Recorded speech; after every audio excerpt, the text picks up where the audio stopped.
Narito na ang mga trending na kwento sa mundo ng social media. Estudyante mula Tarlac kaklase ang kanyang mga magulang sa isang TESDA class, kinaaliwan, online.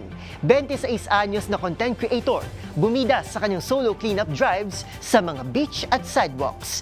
Napakatagal na gender reveal na isang mag-asawa gamit ang money cake, kinaaliwan, online. Citywide initiative na community upang bigyang aruga ang mga stray cat ay nilunsad sa Quezon City. Wedding dress na isang influencer sa Cavite, viral sa social media. Lola na umuwing balot ng abo mula sa ashfall ng Bulkang Mayon, umani ng reaksyon mula sa netizens. At tatlong magkasintahan na engage sa gitna ng concert ni KZ at TJ Monterde sa Paris.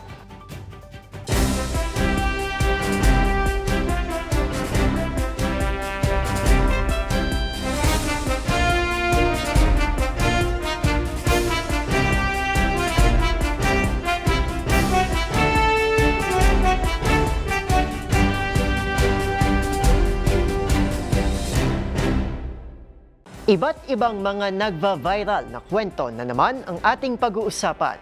Mga trending sa social media na tiyak hindi lang nakakaaliw, kundi maring kapulutan din ng aral at kuminsan ay makabagbag damdamin din. Kasama ang buong pwersa ng DZRH TV, ito po ang TNVS, Trending and Viral Show. Nakahandang kumpletuhin ang buong kwento. Masaya, malungkot o isyong pambayan man yan, sagot na namin ang inyong tanghalian. Ito po, si Arnold Herrera ng DZRH TV, una sa Pilipinas, una sa Pilipino.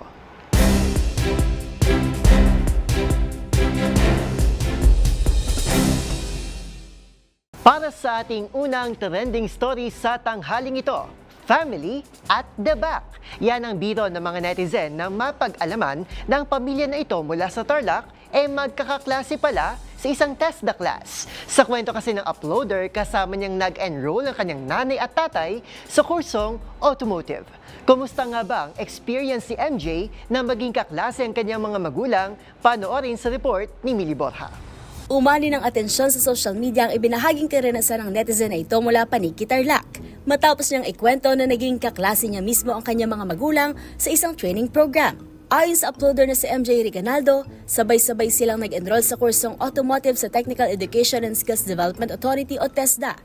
Matagal na raw kasing interesado ang kanyang ama sa pagkukumpuni ng sasakyan, kaya naisip nitong kumuha ng naturang kurso at isama pa silang mag-ina sa pagpasok. Ibinahagi rin ni MJ na naging magaan at masaya ang kanilang karanasan sa klase, na nagsilbi na ring pagkakataon para mas matibay ang ugnayan ng kanilang pamilya. Bagamat magkaklase, nilinaw niyang hindi naman sila nagsasama-sama bilang magkakagrupo sa mga gawain sa training. Samantala, umani naman ang samot-saring reaksyon mula sa netizens ang kanilang kwento. Marami ang naaliw sa ideya na tila mahirap makalusot sa pagliban o cutting classes, kung kasama mismo ang mga magulang sa silid-aralan. May ilan ding nagbiro na tiyak na may baon o dagdag na suporta sa araw-araw, habang ang iba naman ay nagsabing walang lusot sa pag-absent dahil siguradong mababantayan. Naging usap-usapan din kung doon na raw malalaman kung kanino naman na ang talino. Kamakailan lamang ay nagtapos si MJ ng kursong Bachelor of Science in Hospitality Management sa St. Louis University. Inamin din niyang noong una ay nakaramdam siya ng ilang pagkailang sa kanilang sitwasyon, ngunit kalaunan ay nasanay at natutunang makita ang saya sa kakaibang karanasan na ito. Aniya, matapos ang ilang araw ay naging komportable rin siya, lalo't masaya at makulit din ang kanilang mga kaklase. Ibinahagi rin ni MJ ang naging advantage at hamon ng pagkakaroon ng sariling magulang bilang kaklase. Aniya, nakakatipid siya dahil sabay-sabay silang pumapasok. Ngunit aminado rin siyang hindi niya lubos mailabas ang kanyang pagiging makulit sa klase dahil naroon ang kanyang mga magulang. Para sa DZRH TV, ito si Millie Borja, una sa Pilipinas, una sa Pilipino.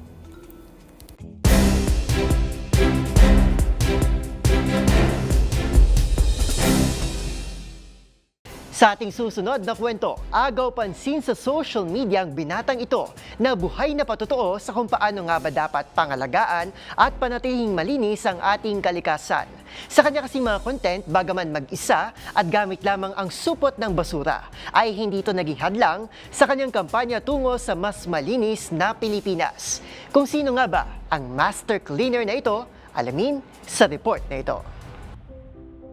Kembot dito. Giling doon, lip sync dito, Birit doon.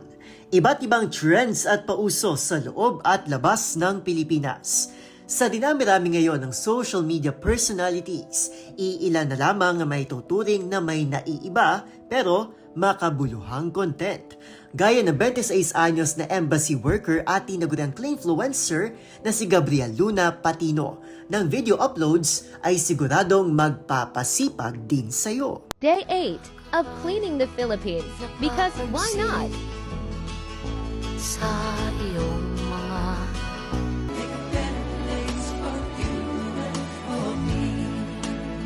Inabot na nga po tayo, no? Day 7 of cleaning the Philippines. Because why not? North Shore Baylor, Aurora. Ang kanya kasing mga content, paglilinis ng kalat at basura mula sa mga tabing kalsada hanggang sa mga dalampasigan sa iba't ibang sulok ng Pilipinas, mula Luzon hanggang Mindanao.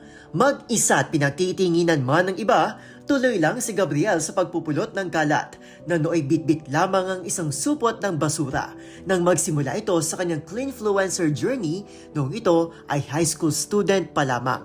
At ngayon, naka-full gear na ito mula sa safety vest, gloves, ilaw, tongs at syempre ang walang kamatayang walis tingting. Karaniwang inaabot ng 2 hanggang 3 oras ang kanyang solo cleanup sessions, bagay na itinuturing na rin daw nitong exercise. Masaya man sa kanyang ginagawa, hindi rin ito naiwasang madismaya, lalo't karamihan anya sa mga basurang nagkalat sa mga tourist spot ay hindi galing sa mga turista, kundi mismo sa mga Pilipino rin. Samantala, umaasa naman si Gabriel na marami pa itong ma-inspire na iba na pangalagaan din sa inang kalikasan kahit sa mga simpleng pamamaraan. Para sa DZRH TV, ito si Arnold Herrera. Una sa Pilipinas, una sa Pilipino.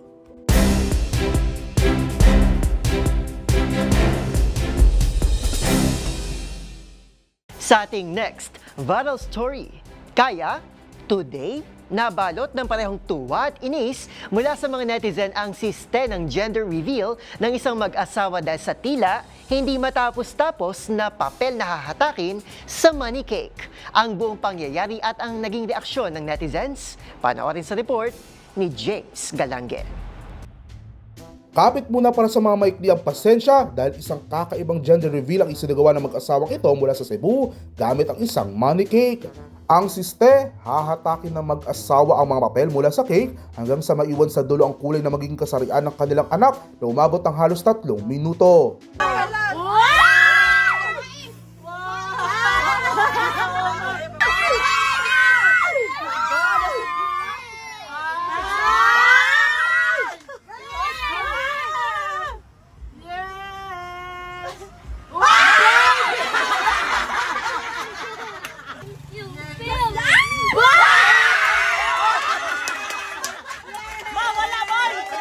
Sa dami ng pasuspense, kahit ang mismo mag-asawa, halong-halong emosyon na rin ang naramdaman sa inihandang pakulo ng mga kaanak. Ang gender reveal ay isang nakagawiang kasanayan mula pa noong 2008, kasabay ng pag-usbong ng teknolohiya at social media, kung saan madaling naipasa ang ideyang ito sa iba't ibang panig ng mundo. Habang isa na rin nakakagawiang okasyon ng mga gender reveal para magkaroon ng pagkakataon ng mga pamilya na magtipon-tipon at saksihan ang isang espesyal na araw. Gayunpaman, bumuhos pa rin ng pagbati para sa mag-asawa para sa pagdating ng kanilang newest bundle of joy, and it's a girl.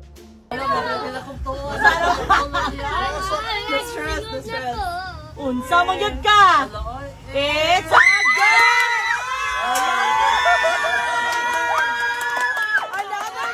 Ang nakakaantig pero nakakapigil hininga na video na yan, umakot na mahigit 8 million views at mahigit 290,000 likes sa Facebook. Para sa DZRH TV, ito si James Galange, una sa Pilipinas, una sa Pilipino.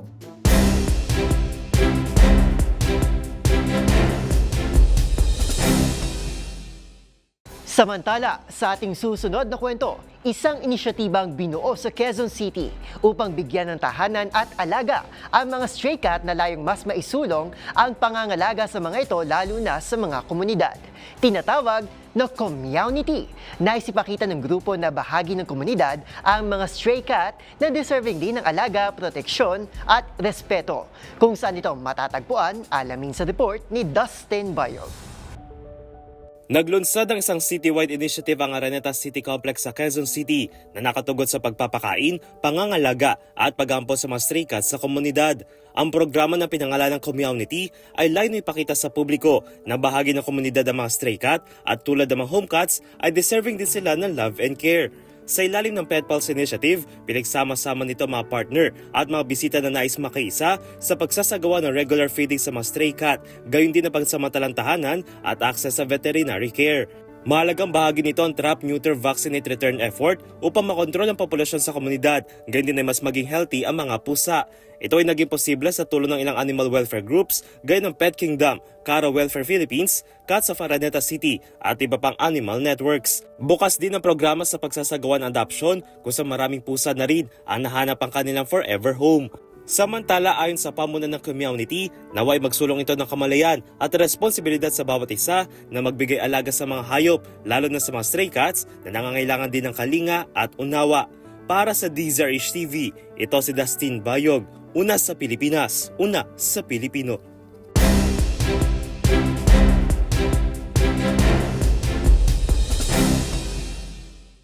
At sa iba pang maiinit na balita sa panahon ng social media, samot-sari ang mga chismis, lalo na pagdating sa buhay ng mga influencer at celebrity. Gaya na lamang na isang personalidad sa Cavite na pati ang kanyang kasal nadamay. Mas maganda daw kasi ang kanyang prenup gown kesa sa suot niya sa mismong araw ng kasal. Ang mga komento ng netizens. Alamin sa report ni Mika Ariar. Ika nga, forever starts with a wedding dress. Pero paano kung ang wedding dress na yun ay pinuna sa social media?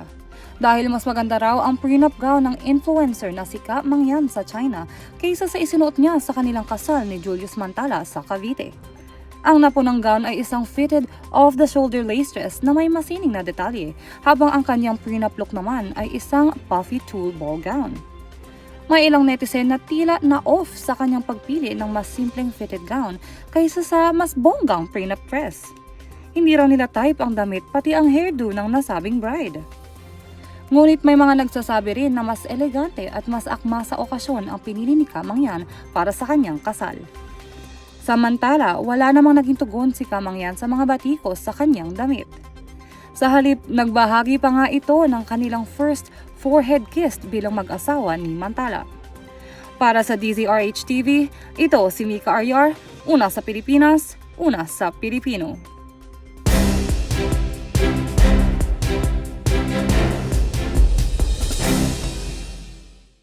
Sa ating next trending story, tila naging vintage ang peg na isang lola na ito na umuwi sa kanilang bahay sa Kamalig sa Albay. Nabalutan kasi ito ng abo, dulot ng matinding ashfall mula sa pag-alboroto ng Bulkang Mayon. Bagay na kinaaliwan at ikinabahala rin ng mga netizens. Ang buong kwento sa trending report ni Rovic Manuel.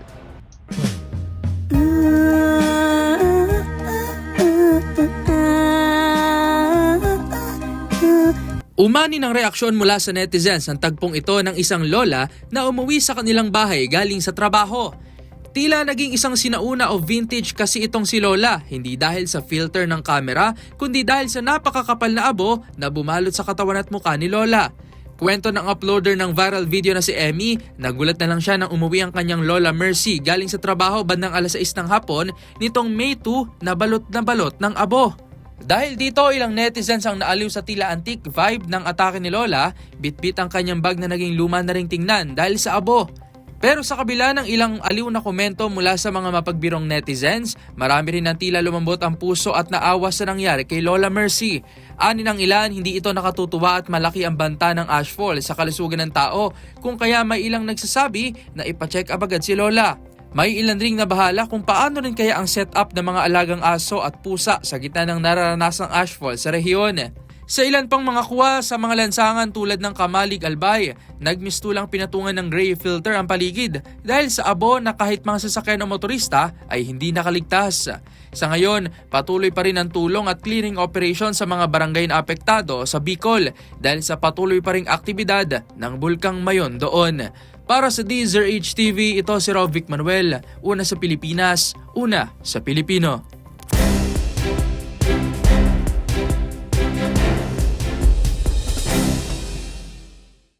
At sa ating trending showbiz balita, napuno ng kilig vibes ang concert sa Paris ni TJ Monterde at KZ Tandingan.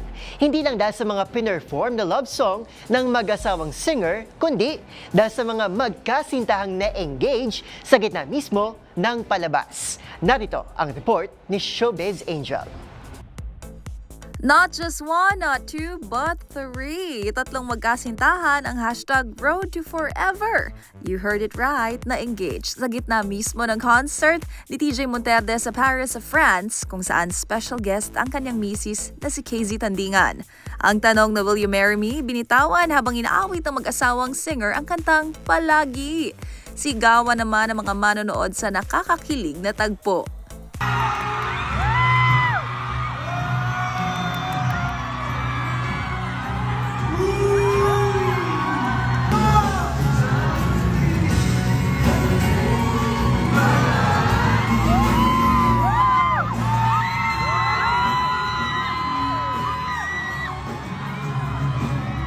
At ang isa pang couple na na-engage ay ang teacher at content creator na si Christine Hinanay at RC Silvestre.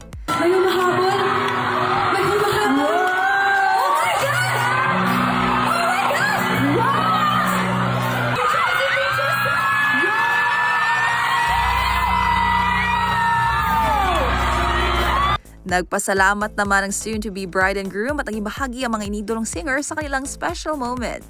Magunita na hindi ito ang first time na may na-engage habang duet ang mag-asawa sa kanilang hit song na Palagi. Samantala, matapos ang Paris at London leg ng Sarili Nating Mundo World Tour, sa Hunyo, biyaheng US ang mag-asawang KZ at TJ bilang bahagi ng kanilang in-between concert tour. Para sa DZRH TV, ito po ang Showbiz Angel. Una sa Pilipinas, una sa Pilipino.